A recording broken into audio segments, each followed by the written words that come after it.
Yo, today we will create this artwork that brought me thousands of followers, literally. It's an angel who went too close to the sun. Out of 28,000 followers, probably 3,000 came only from that artwork. So watch carefully and don't blink. Import the image, create hue saturation layer.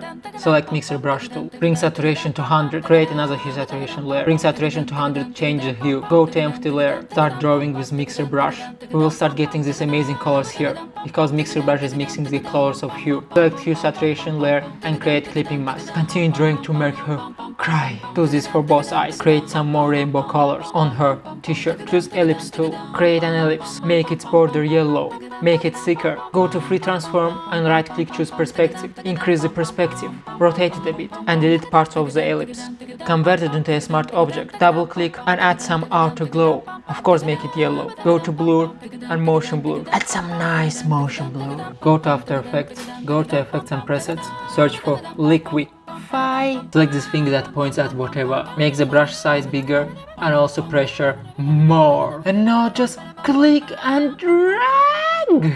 Oh my god, I'm such a monster. I will never go to heaven after what I have done to all these people. And voila! Mwah! Magnificent! So if you want to create artworks that make people go, what the f***, how did you do that? Make sure to go to learnfromfred.com and start your free trial. I'm serious. Don't play with me. Actually, I'm a nice guy, so bye bye.